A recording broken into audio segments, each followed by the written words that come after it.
নমস্কার, cook and bake with রিমির চ্যানেলে আপনাদের সকলকে স্বাগত জানাই। আজ আপনাদের সঙ্গে পটলের একটি নতুন রেসিপি শেয়ার করতে এলাম। রেসিপির নাম হলো ছানা দিয়ে পটলের কালিয়া। এর জন্য প্রথমেই পটলের খোসা অল্প করে রেখে ছাড়িয়ে তার দুই মুখ ভালো করে কেটে নিয়েছি যাতে মশলাগুলো ভালো করে ঢোকে। পটলগুলোকে নুন, হলুদ, চিনি এবং সর্ষের তেল দিয়ে মাখিয়ে 10 মিনিট মতন রেখে দিলাম। এরপর কড়াইয়ে সর্ষের তেল গরম করে পটলগুলো নরম হওয়া পর্যন্ত এপিট ওপিট ভালো করে ভেজে নিচ্ছি।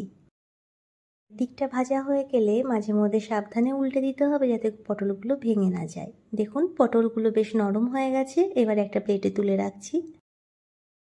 এবার ওই তেলে একটা তেজপাতা আর গোটা গরম মশলা ফোড়ন দিয়ে দিলাম। গরম মশলা সুগন্ধ বেরোলে এতে দিয়ে দিলাম 2 বড় সাইজের পেঁয়াজ বাটা। এরপর একে একে আদা, রসুন, লঙ্কা বাটা এবং টমেটো বাটা দিয়ে ভালো করে কষিয়ে নিলাম।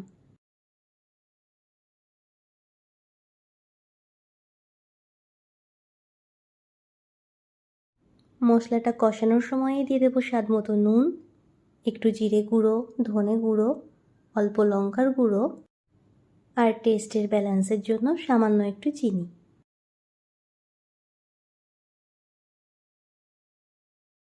সমস্ত মশলাগুলো নেড়েচেড়ে একসঙ্গে কষাতে কষাতে যখন তেল ছেড়ে আসবে তখন দিয়ে দেবো ভেজে রাখা পটলগুলো।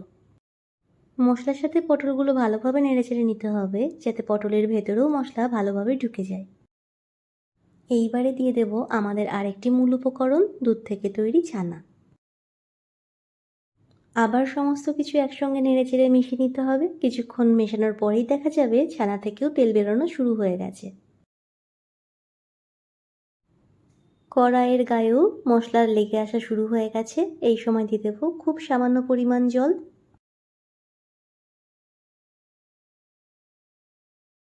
এবার কড়াইকে ঢাকা চাপা দিয়ে মাত্র 5 থেকে 7 মিনিট ফুটিয়ে নেব। 5-7 মিনিট পরে ঢাকনা খুলে এতে দিয়ে দিলাম গরম মশলা আর ঘি। গরম মশলা আর ঘি দেওয়ার পরেও ঢাকা চাপা দিয়ে 2 মিনিট রান্না করে ওই অবস্থাতেই গ্যাস বন্ধ করে রেখে দেবো স্ট্যান্ডিং টাইমে। এতে ঘি গরম মশলার গন্ধ আরও সুন্দরভাবে ঢুকে যাবে। রুটি পরোটার সঙ্গে রেসিপিটি খেতে খুব ভালো লাগে। আপনাদের ভালো লাগলে লাইক, কমেন্ট, শেয়ার এবং সাবস্ক্রাইব করে দেবেন।